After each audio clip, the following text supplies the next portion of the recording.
So, as I said, hello and welcome to Navigating Career Change During the Global Pandemic, Part 1, Optimizing Your Resume, prepared and led by Concordia alumna Jessica Gohier, BA 09. The current COVID-19 pandemic has heightened uncertainty over relationships, physical and mental health, the economy, and of course, employment and finance. While many things remain outside of our control, our mindset is key to overcoming these obstacles.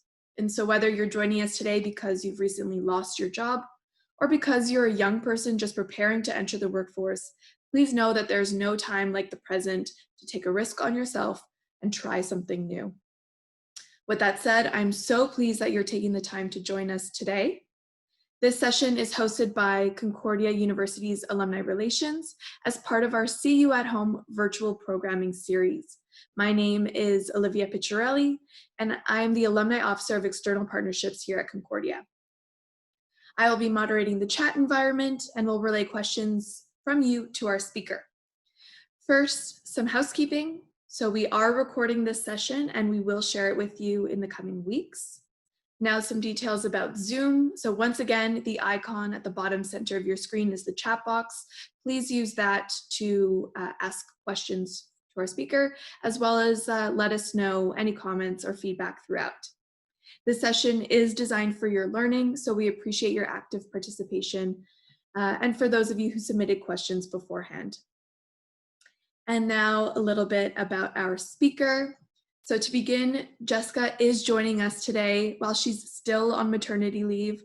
So thank you so much, Jessica, for taking the time to create this presentation and lead this webinar on this subject, and for giving back to the Concordia community in this way. Thanks for having me.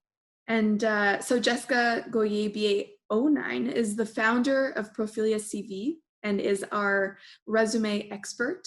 Jessica established Profilia CV after completing her undergraduate degree in applied sciences at Concordia in 2009. She is, among many things, a resume consultant, freelance writer, editor, proofreader, and entrepreneur.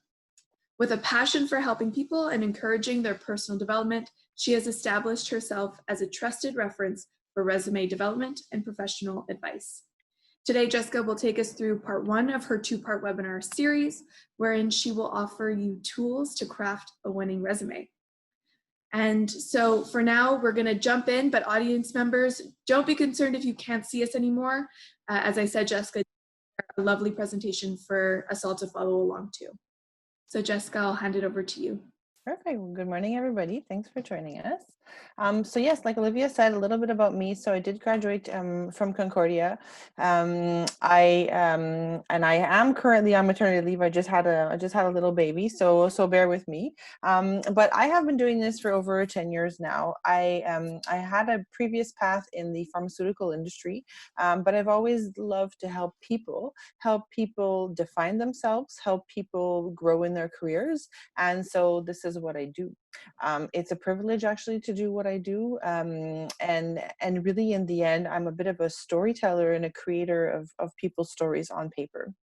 So a little bit about Profilia and what we do. So basically our job is to help job seekers shine, right? So as I said before, we work with all types of people who are looking to tell their story, either to find a new position, to grow within their own careers, for all types of reasons.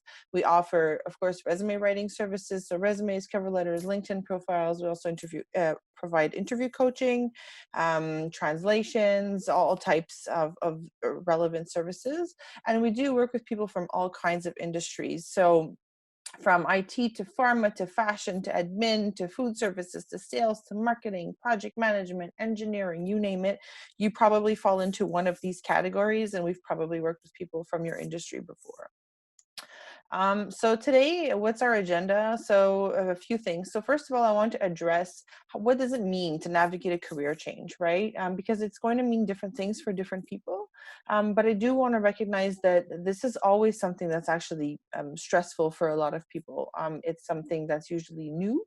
And so people question themselves. And so regardless of circumstances. Right now, we are in, I want to say, special circumstances, so it is even more stressful for a lot of you.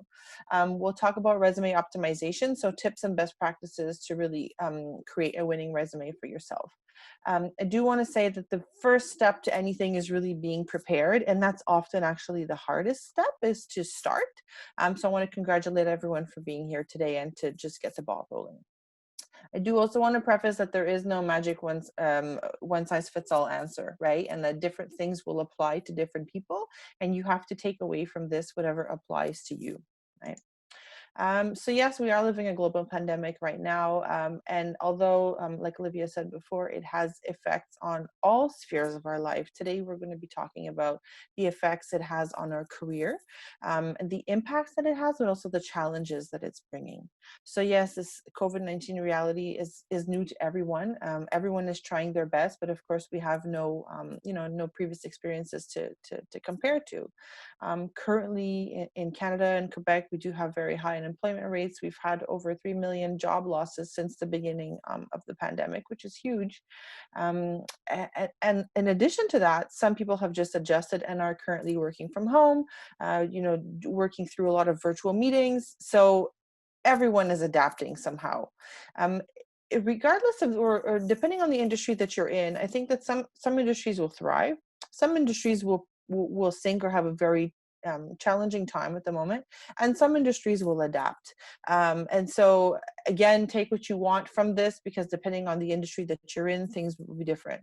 Sometimes people ask me examples, right, of these industries. So if I'm thinking of industries that thrive, think right now of obviously the healthcare industry, personal protection industry, all these masks and these visors and all of these things, these are booming right now.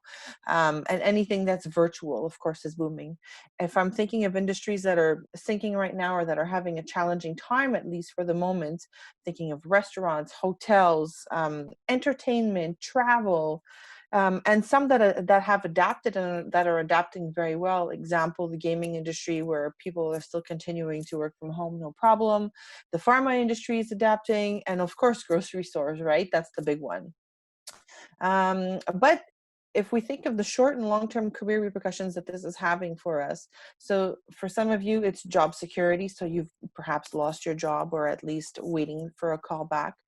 Perhaps it's going to adjust or affect your overall career direction, because now you're going to see new opportunities to do something else. And maybe you already had some plans to look for a new job a few months ago, and now everything has kind of been put on pause and changed. So these are all repercussions that apply to different people.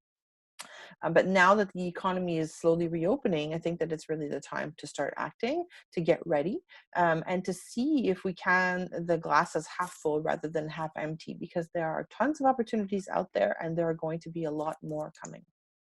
So defining a career change. So let's do this. So this can mean if you perhaps you've changed your interests, perhaps your goals, perhaps your priorities have changed. But the first thing you need to know is, your why and your goal, right? So is your why because you got laid off, or because your role has changed and you really just don't like it anymore, or you're not comfortable with it anymore? Is it because your industry is changing and you've seen these new opportunities open up, and all of a sudden, now's the time to seize those? Or is it because, you really just, the classic reason, prior to COVID was, and maybe I just don't like what I do anymore. Maybe I want a change of lifestyle. Maybe I feel like I'm not being recognized for my true value. Maybe I have a new passion, whatever reason, right? So whether you are being proactive in this journey, or you're being reactive because something happened to you, you may choose to either evolve within your own industry or out of your industry, because remember that now more than ever, people don't necessarily do the same thing forever anymore, right? And they evolve in their careers. So that's something that that you have to take into consideration when looking for a new position and updating your resume and your LinkedIn and whatnot. Nonetheless, obviously competition is very fierce out there now more than ever, because there's a ton of people that are going to use this opportunity to look for something new. So what you're going to want to do, and what we'll look at together now, is how to demonstrate your career path. how to highlight your skills and your achievements and your expertise, your education and the trainings that you've taken, and most of all, how to show your skills and how to apply your transferable skills to what you want to do. So your new goal. So back to your why and your goal. So I would like everyone to comment about, if you're comfortable doing so, what you do. So what industry do you work in? What types of roles do you do or are you looking for? Why are you here today? Why are you looking for a new job? And there are no valid or invalid reasons. Maybe you're just working from home also. So please feel free to comment, and Olivia is going to read out a few of the answers. But again, I want to recognize often people feel that they're alone in this, and and feel uncomfortable in updating their resume because all like the comments we see here, I wasn't expecting to need this now, right? I wasn't expecting to lose my job, or now that I'm pulling up my resume, it really doesn't represent me and I'm not comfortable with it, or I haven't looked in a job forever, really wasn't prepared for this, or I've never had time to do this at all. So don't feel bad if that's how you feel, because a lot of people feel that way. So Olivia, do you want to share with me maybe a few of the comments? Yes, thank you to everyone who's been commenting. So we have a few people who are self-employed, a few teachers on with us, a few people who are interested in re-entering the workforce after taking some time off. Veronique mentions that she was a stay-at-home mom for 4 years and now is interested in returning to work. Mm-hmm. And of course, a handful of people have lost their job and are thinking of a career change. Yeah, well, there you go. It's a great opportunity, right? And that's what we were saying, seeing the glass half full, the glass half full, right? So a Yep. little pop quiz for everyone. So if you're looking at your resume right now, is your resume outdated? So does your resume, let's see how many boxes you check. So does it include an objective statement, right? So my objective is to da da da. Do you use Times New Roman? Do you have more than 2 pages? Do you have every job since the first job you've ever had, which is probably the reason why you have more than 2 pages? Or are you very generic in describing what you do or what you've done in those past jobs? So if you check more than 2 of those boxes, which most people often do, then it probably means that your resume is outdated and that you'll benefit from what we'll be talking about next. So this is just always a little fun pop quiz, but a lot of people is an eye-opener for them. So before anything, before you update your resume, the first thing you need to know is define and understand your audience. So what do I mean by that?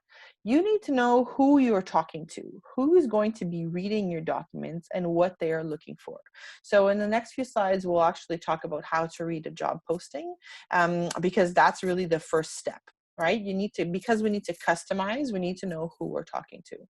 You also need to know what your elevator pitch is. So sometimes people don't know what that is. Your elevator pitch is really, if you have 20 seconds to make a great first impression on someone you meet because they are the key holder to a position that you're interested in, or you really have a message that you want to convey to them about how great you are, about what you do. How quickly can you do that? And how quickly can you turn around that speech? Your resume really needs to be that for you, right? So if you understand what your elevator pitch is, then that can help you also craft to the content of your resume. In the end, it needs to show who you are, but also the value that you bring to them, right? So once you understand your audience, you're able to reverse engineer your content, your presentation, and your wording to make sure that you catch their attention and that you then get the call to be able to sell yourself properly in an interview, right? And like I wrote here, warning, this is an art and not a science, right? So 10 different people who are reading the same resume, perhaps with 10 different angles, will have a different opinion of it and will read it differently. But that's why it's really important to know who you're talking to and to then customize what you're saying to them. So step 1, before anything, know your goal and know your audience. So what are the 2 main key elements or 2 main, baskets of things that you need in your resume? First of all is the content. You need solid content.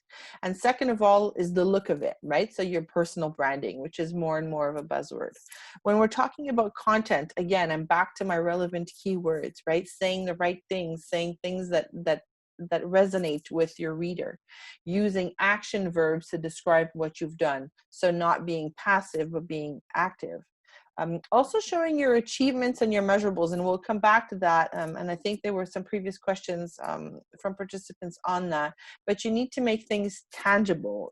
You need the so what of what you did. And this comes back to showing added value of what you've done. And, you know, in a modern or updated resume, you also want relevant web links. So we'll come back to that. But the main one, of course, that comes to mind is your LinkedIn profile, and an updated one, for as a matter of fact. And then the second element we want to keep in mind, so you can have great content, but not so great presentation, or vice versa. And the two will affect how people perceive you in your document. So when we're talking about personal branding, this is the look of the document. So are you going to go with something more creative, like you see in the image here, or are we going for something more classic?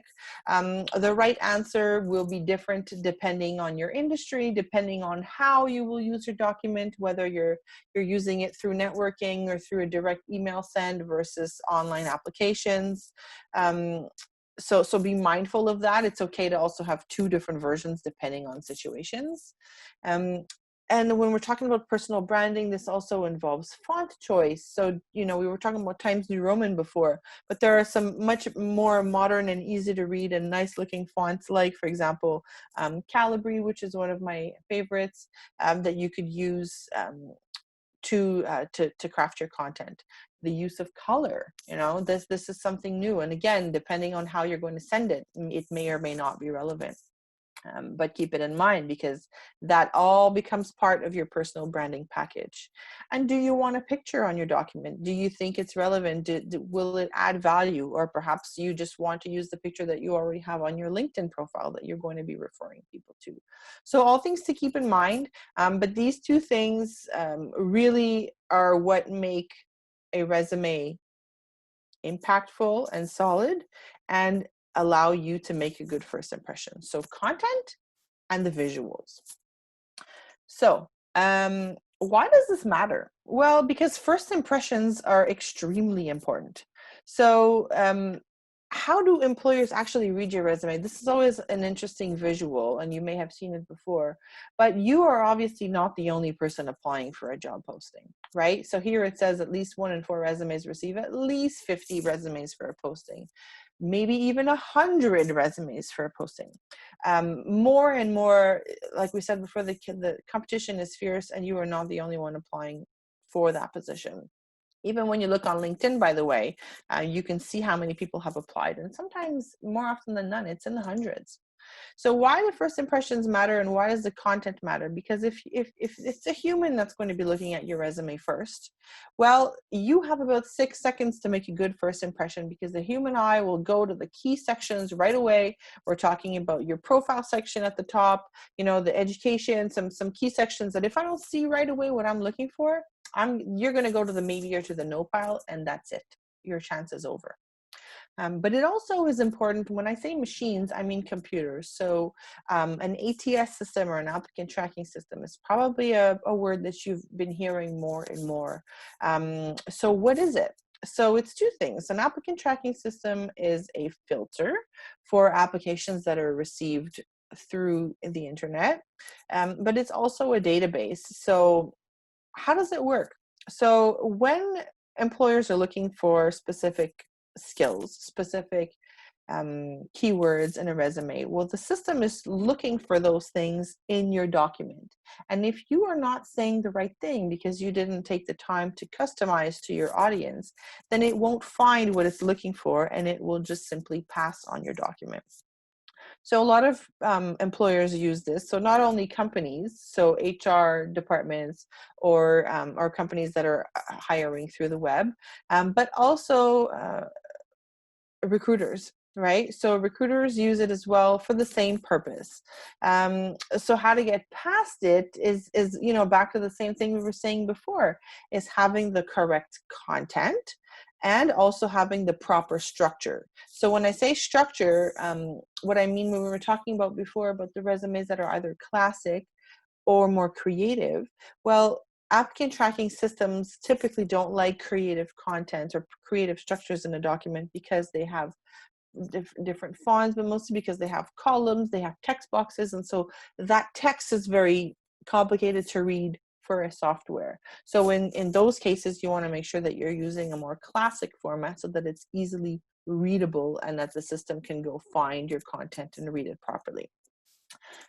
So it's a filter, and it's also a database, because you may be kept in a database and called later if you don't currently fit the description that they're looking for, but you may so in the future. So again, if you're not using the right content, you won't be categorized properly.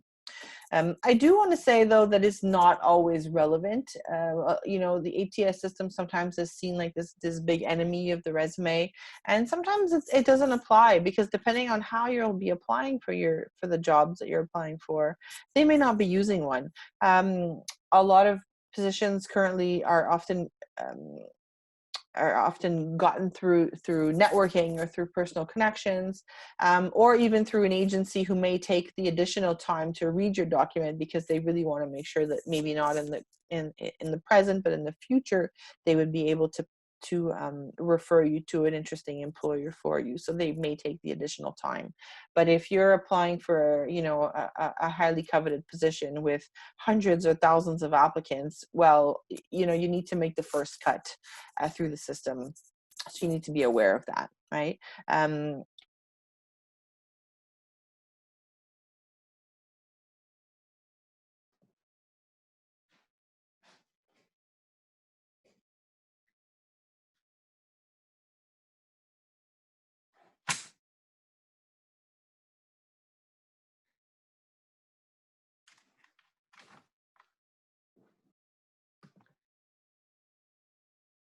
Jess, I think something happened to your audio. Can people? Yeah, okay. So people are commenting.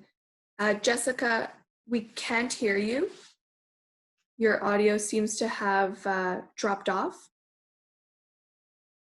Service advocates. You see the words here: customer experience, coaching, developing solutions, identifying. Jessica, Yeah. sorry, your audio dropped off for a little bit there. Oh, is it better now? It's better now, but would you mind starting again? Yeah. On this slide? Just or from this slide. Okay, Yeah. okay. So how to read a job posting. So this one, what I was saying is that this is a customer success manager position. It's an example that I found on LinkedIn. And what I did is I highlighted with the keywords for me, the most important ones were, so primary post-sale point of contact, customer experience, suggesting solutions, running meetings, documenting things, streamlining communication processes. These are all things that they're looking for in this particular position that they want the person to do. So if you've done these things before, you want to make sure that your document says these things, not always word for word, but addresses what they're looking for. Don't take things for granted that because you've done one thing, you know, they'll assume that you've done something else. So reading it, pulling out what you think is important, and then putting those words into your letter, into your resume, is really important. A little hack here, word clouds are really interesting for this, because if you want to find the most used words also on a job posting, you can copy paste your content into a word cloud and see what comes up. And you may be it may be interesting to do the exercise for several positions, especially if there are very similar positions, because often what you'll see is the same types of words and requirements come up. And really, that's the answer. That's what they're looking for. So you just need to make sure that you are saying those things in your document to make sure that, again, not only a human reads it properly and is interested in what they're seeing, but that the computer or the ATS system is finding these things, right? So in the end, the objective is that you want to show them that you understand their needs, their challenges, maybe their industry, and that you speak their lingo, right? So this is one example, but you know, take the time to read them because the answer is really there. So once you've done that, how do you build a solid resume? So this is an example here, a visual example of a classic format, but that still has a bit of a more modern headline and design, but that would be ATS friendly because it has all text and no columns and whatnot. So you really want to stay, first of all, within 10 to 15 years. You know, even if you've had a career of 30 plus 40 years in the same industry, it doesn't need to be the story of your life. You need to pick and choose what's relevant to the story. So going back 10, 15 years is enough. 2 pages is the norm. You don't need to necessarily go to 1 page unless it's a requirement, but you definitely don't want to go overboard and go 3, 4, 5 pages. Nobody's going to read that. What we were talking about before, the top sections are really what make the good first impression. So what I mean by top sections, and we'll look at that after on the next slide, is really your profile section, your skills section, maybe your achievement section that you see here, and the headline under your name, and we'll come back to that in a second. When we're talking about your career history, so yes, we did say you want to go back 10, 15 years at the most, but you don't necessarily want to stick to just job descriptions. You want to show the scope of your responsibility. You want to add measurables. So you don't want to just list your job description like you would have from your HR department, for example. You want to show what you did using an action verb and the result of that is measurable. When you're talking about achievements, you want to make sure that you don't underestimate yourself. You know, often when we interview clients and we ask them what they did in a position, they say, okay, well, I managed projects. Okay, so what kind of projects? What was the scope of the projects? What types of budgets were we talking about? Did you deliver them on time? Did you also, save money because you did X, Y, Z, whatnot? So think of your achievements and also pick and choose the ones that you will include in your resume. Again, depending on your audience. If you're more interested in finance or in client relations or whatnot, then you can pick and choose the ones that will resonate with them. And a little tip that I like to do, either in the resume, but often also in the cover letter, is if you want to bold some words here and there in your document because you want to bring, again, the human eye attention to those sections, then that's always an interesting tactic as well. But this document here that you see is a good example of a document that would look modern and fresh, and that would also have the proper sections that you want. So how do you, again, we were talking about the sections here. So here's a visual. So number one, we're talking about template. So use a creative one if you like, use color, use, creative fonts, whatnot. 2 is the headline. This is a personal favorite of mine. So what you put under your name, think of LinkedIn. Right under your LinkedIn profile, you have a subtitle under your name. Who are you? What do you do? What do you offer as value? Put it out there so that when the person reads it, they want to continue reading. Your profile section. So when I was asking before if you had an objective statement, an objective and a profile is very different. A profile is your personal summary, is not what you want. It's what you are offering to the employer. It's your elevator speech. So this is what's most important here, because if I don't see what I want in this, then I may not continue to read. Your key skills, number 4. So again, pick and choose perhaps 9 key skills. This one here says project management, media relations, social networking, event planning. These were examples that were relevant to this particular client, but pick and choose the ones that represent what you do. And it's hard, by the way, to come up with this list, it's not something that you can just list right away. You have to think about it. You have to do your research and you have to customize as well. Web links, number 5, either your LinkedIn profile. Do you have a personal website? Do you have social media that's relevant to what you do that you want to showcase? Have you been featured in some media that you think is interesting? If so, put it there. Again, if it's relevant to what you want to do. And then number 6, when we're talking about, again, achievements, I can't stress that enough. It's not just about what you did, it's about what you achieved.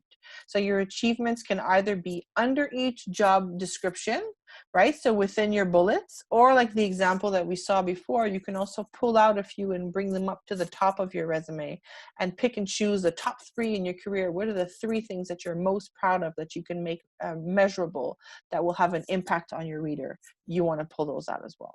Okay. And number 7, you don't see number 7. There's a reason why you don't see number 7, because it applies to this. References available upon request, story. Really, if you still have that on your resume, that can go. It takes up space for nothing. It's understood.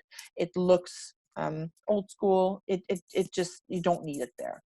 So these are the key sections that that you want to make sure your document has. When we're talking about skills, so this is often a question that people have a lot of trouble answering because it's hard to talk about ourselves that way. But I really encourage you to think about it either yourself, but also ask people. Go back to your old job evaluations, go back to your job description. What are your skills? What do you do? And try to stay away from not only generic terms, but a lot of the soft skills. Soft skills are great, like, oh, I'm a great communicator, I work well in teams, I am a leader. Okay, fine, but a lot of people often say that. When I'm looking for hard skills, I'm more looking for what you do, right? So the examples that we gave before: project management, media relations, reporting, financial management, budgeting, whatever. Those are hard skills, and you need to, again, match them to your audience. You need to basically what you need to do is you need to show that you are the right candidate for what they're looking for by using the right terms. So education, so there's a few things here. So formal education, some people have asked questions about ageism and how do I, not show my age because I'm concerned about that. Do I need to put the years? Do I not? Personally, I usually do, but that is a bit of a trick, I suppose, that some people use, not putting it. But by the way, while we're on that, when we're talking about ageism, making sure that you have a 2-page document that doesn't list your whole career on there is one way to get around that, right? But the formal education, just make sure that this doesn't only apply to academics, right? So it's your formal education, but have you done any continuing education, either internally at your company, or have you gone back to Concordia and done a course on XYZ? Have you done some particular trainings, for example, so the Black Belt, Agile, PMP, whatnot? Don't take those for granted and make sure that you include them in there. Often when we interview clients, once we ask them, oh yes, I did this, right, I did that, well, make sure that you put them in there. And if they're recent, or if they are very much aligned, for example, with something new that you want to do, then you can decide to strategically place these things higher up on your resume so that it's evident right away. Particularly for people sometimes who want to change career paths and who have gone to do a new training on something that they want to do, you want to show that you've done it recently. Well, then you can move that up so that right away the person will see, okay, they don't have experience, but they just finished this program, so this should, allow them to be a good candidate. So just be mindful of that. Education doesn't always need to go on the back of your resume. So we've talked about a lot of things. We've covered a lot of things. Of course, it's hard to go into detail because every person that's listening right now has a different story and a different situation. But I do want to open up the floor to some questions. Hopefully what we've talked about so far has been clear, without, being able to go into the nitty-gritty of it, right? So Olivia, I'll let you take over. Yes, absolutely. So we've received tons of questions from participants. So thank you to everyone for submitting your questions and for participating. So Maria asks, what are the new positions that are trending during COVID-19 and working from home? Right. So I do want to preface my answer by saying that I don't have all the answers. However, some of them that come to mind, if you're thinking of, obviously the healthcare industry is a huge one, right? Well, I don't know if her question was more working from home, but some industries are just booming, the examples that we were talking about before, right? So I think that to answer your question, it really depends on, what your interests are as well, and what you, the industry that you want to stay in. But it's not just going to be working from home, right? Even sometimes I'm thinking of, so these are more perhaps manual examples, but if you're thinking of, the trucking industry, even, or the transport industry, or the the online ordering industry. A lot of companies even now are going online because they don't have clients who will necessarily be able to come in. So they may need to transform what they do and build their website and come up with shipping solutions and all of that. So that's one example. I mean, there are a million, but that's the first ones that, you know, that come to my mind right now, are the most evident ones, let's say. Mhm. Yeah. So Alex and Mohsin both point out that often jobs require a minimum level of industry experience, often 3 to 5 years. Yeah. But if you're just getting started, how can they stand out in their resume if they don't have the necessary experience for the job they want? Yeah, so that's a really good question. And before I go to the how, I want to say that remember always that job postings are the ideal candidate description. It doesn't mean that they will always get the ideal candidate. So don't think always that because you don't have some of those points that you cannot apply for them. However, the answer to that question really is two things. One, customize your document to really show that you know what they're looking for. And even though, you know, you may not have skills in this industry, you may have some transferable skills from your previous industry that apply as well.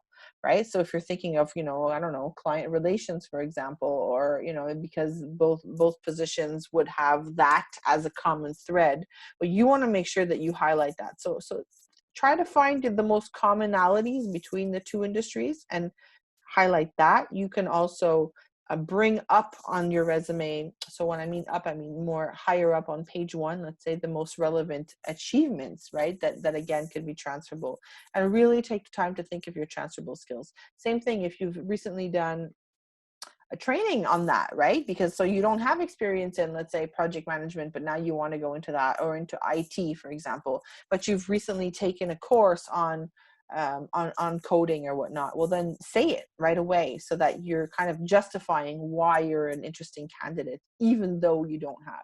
You don't need to say that you don't have the experience, but give as much as possible to get their interest. Sounds good. Thank you. Kathleen asks, what value do recruiters bring to the table when it comes to a job search? Yeah, good question. So, you know, when I was saying before that depending on who the reader is, that they will have different angles. Well, a recruiter can be a great ally in your job search, because the recruiter's job is to work for the client. So, in a recruiter's position, they are working for the client, meaning the employer, right? They don't necessarily work for you. However, if you've built this great relationship with a recruiter, and they know your skills and they know what you want and they know what you offer, and you maintain a relationship with them, then once that great opportunity comes up for which you're a good fit, well, then they'll think of you and they'll give you a call. So recruiters can have a lot of value. You don't necessarily want to put all your eggs in one basket and only work with recruiters, because they will not necessarily look for a position for you, but they will look to fit you in the position that they have. Right. So I think that it's something that you should definitely look into. And you know, on that topic, it's important to know also that all recruiters don't all work in the same industry, right? You have some recruiters that are specialized in sales or in IT or in engineering or in fashion or in whatnot, you know. So you need to know them, and pick the ones that you build relationships with, and know that, you know, they are looking for the right candidates for the positions for their clients. So you just need to make sure that you manage your expectations with them, but they can absolutely be of great value in your job search, short and long term, by the way. Awesome. So we're getting a number of questions from various participants who are asking about ageism in an interview. So a lot of our participants, or not a lot of our participants, but a good number are returning to work after taking some time off, or Yes. having spent the majority of their career in a particular industry and are now interested in changing. So Yes. what do you recommend for our advanced career alumni who will be Yeah. interviewing for the first time in a long time? Yeah, well, there's a lot of elements, and you know, you even just said interviewing. That's a different one. That's a different topic, because you know, getting ready for that interview is the next step, and that's something else that we want to maybe talk about. But I have a slide here on ageism, and I do want to bring it up because I think it's a subject that a lot of people are concerned about. Here are 5 things here that can make your resume look outdated. If your resume looks like this, so again, when we were talking about our pop quiz before, and the Times New Roman, and the old school look and whatnot, that already doesn't help. Um, Including your first job, if you're going back, I've seen clients who still have their jobs from the 80s and the 90s on their resume because deep down inside they feel like it still has value, and I don't necessarily disagree, but that's not something that will add value to your resume right now, and that may lead the person to think, oh, okay, well, how old is this person? And maybe I'm not interested in that. So you kind of want to get away from that. And even though, by the way, ageism is technically, illegal and not a best practice in hiring, we have to be aware that sometimes it happens.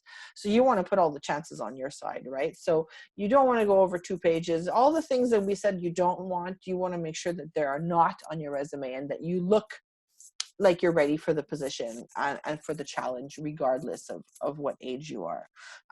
Sometimes some people don't put the dates on education because they think that they're getting around that. I don't necessarily agree with that, but just make sure that your resume is updated, that it looks good, and that it says the right thing, and that those things should technically kind of erase those opportunities, as opposed to to eliminate you for that reason. Yeah, and by the way, if a company really doesn't want you because they feel like you're too old for whatever reason, then maybe you don't want them either. So just keep that in mind as well. It's all about a perspective, but I understand that it's a challenge, definitely. So put all the chances on your side, basically, by getting it right, by getting your profile, your LinkedIn profile updated, that it has a nice picture that gives a good first impression, and that should already go a long way. And when we're talking about interviewing, also be prepared, because sometimes, you haven't interviewed in a long time, so you don't want to go in an interview unprepared. You want to practice in advance, and you want to know your messaging and what you want to say. Great, thank you. And now I'm going to go into LinkedIn just a little bit. I know that we're going to go into LinkedIn a little bit more next week, Jessica, but just to give participants a little taste, Colette says that she's not super comfortable using LinkedIn. Why is a LinkedIn profile so important to have? And then to build off that, Miquan asks, how do you not repeat your LinkedIn profile on your resume? What's the difference between them? Yeah, it's a great question. So your LinkedIn, of course, your story is your story, right? So your story in your resume technically is the same story that you have in your LinkedIn, but the main difference is that LinkedIn, first of all, will be told in the first person. You want to tell your story in not so much of a copy paste of your resume, but you want to pick and choose what you want to say. Again, picking the right words to make sure that not only when someone falls on your profile that you're giving out the proper impression you want to, but also that you have the right words so that you come up in searches by recruiters or by hiring managers in LinkedIn that will find you. So LinkedIn is an extremely important tool, and it's not meant to publicize the story of your life and everything about your personal life. It's really made to showcase what you do on a professional level, and kind of be a complement to your resume. There's some things that you can't put on there, especially visuals and all types of fun stuff like that. So you can include them there. And the other positive side about LinkedIn is that you can then actively maintain your network and participate in conversations and share things and showcase yourself as an expert and all of these things. So 100%, I encourage really everybody, whether you're looking for a job or not, by the way, to have a LinkedIn profile and have it updated. Because first of all, like we've seen, you never know what can happen, but also maintaining your network can more often than none, bring some really great opportunities in the long term for you. So we will talk about it more next week, like Olivia said, because there's a lot of things that, a lot of sections in there that we can, that we want to make sure are updated. But if anyone falls on your LinkedIn profile and it's not updated, or it doesn't reflect the same storyline that you're saying in your resume, then that's a big turn off for a lot of people. So make sure that it is updated without necessarily putting the story of your life in there. Great. And a similar question from Marilyn and a few people participating today. What should we include in our resume versus our cover letter? Good question. So your resume is really the story of what you've done for, let's call it, the past 15 years, what you've accomplished, your skills, your education, whatnot. Your cover letter contextualizes why you are sending these people your resume.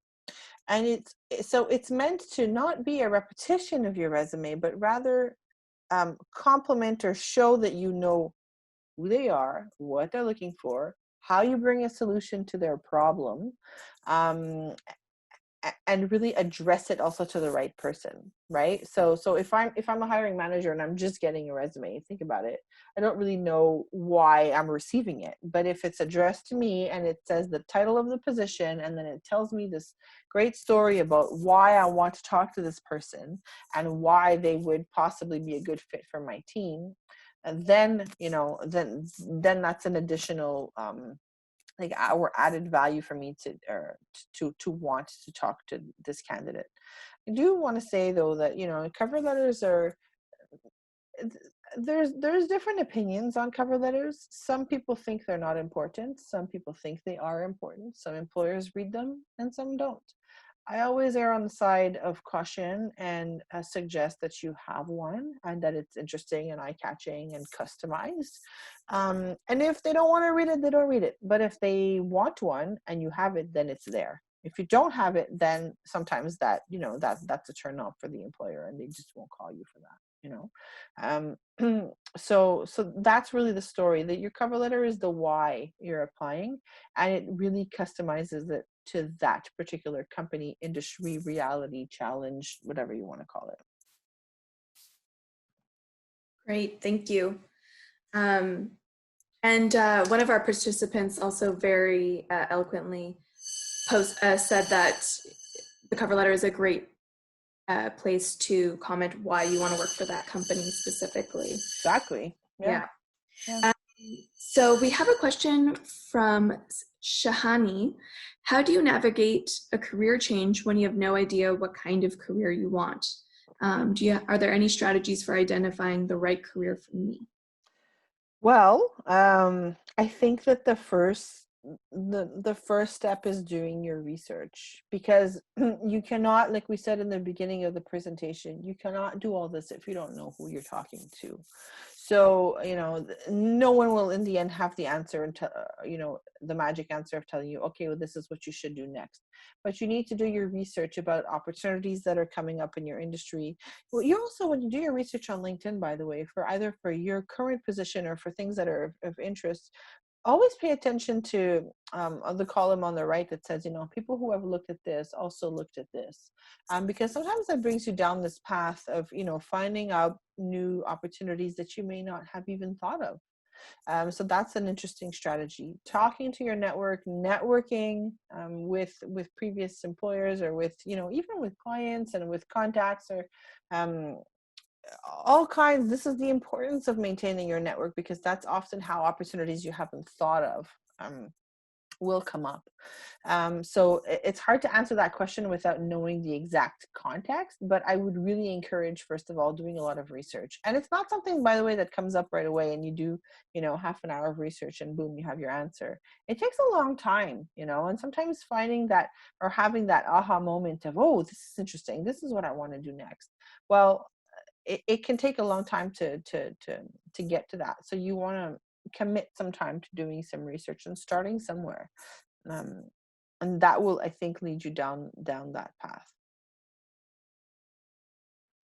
Great. And I will also just take this opportunity to add that at Concordia in the alumni office, we have a mentoring platform called Concordia Alumni Connect.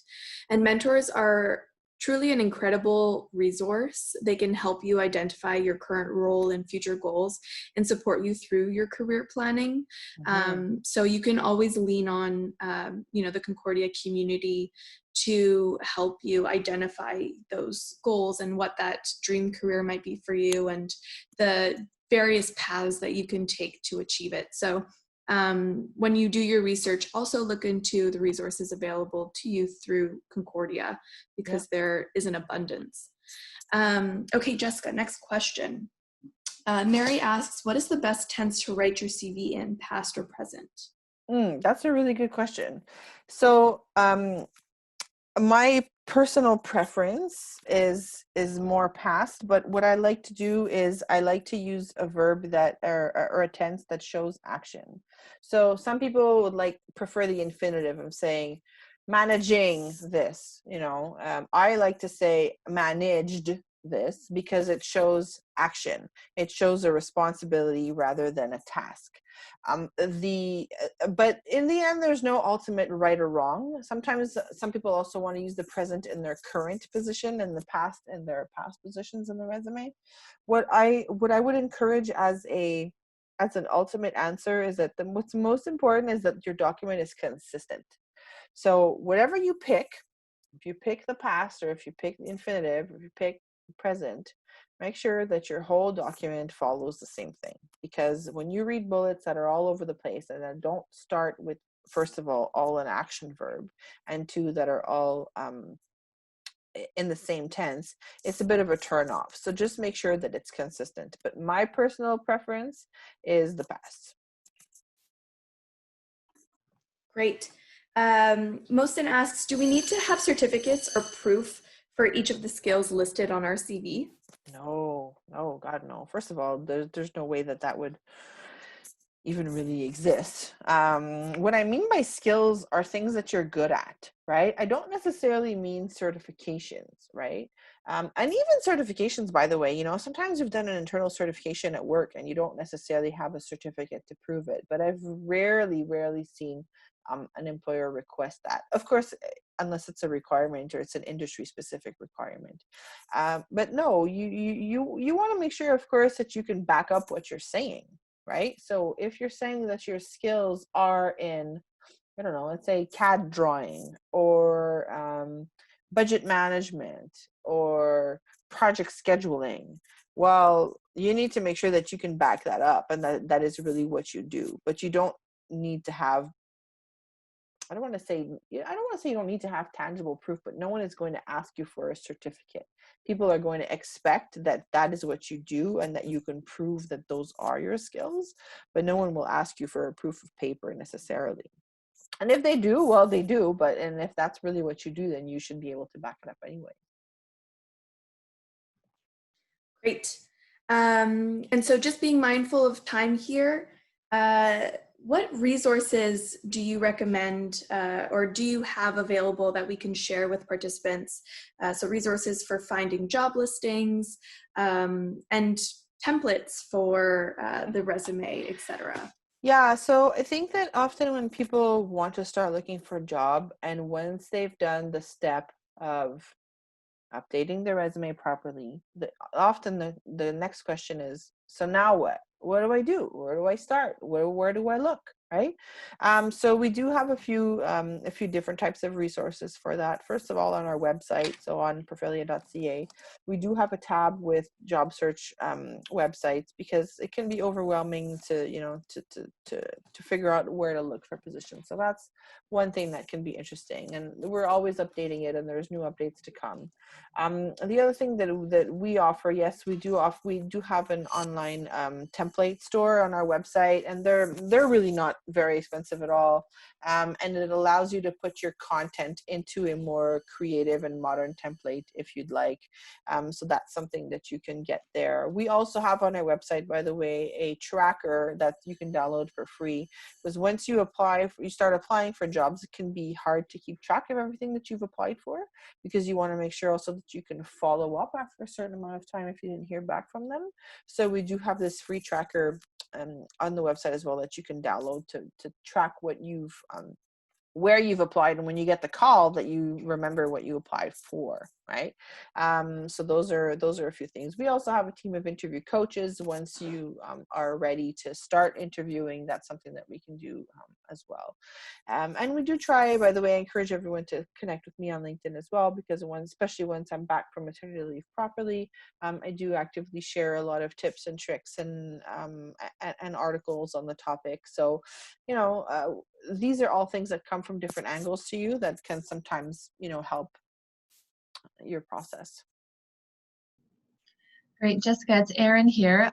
We have a question asking how frequently should we update our resume, and should it be for each job? Yeah, so how frequently? So you should always update it, because before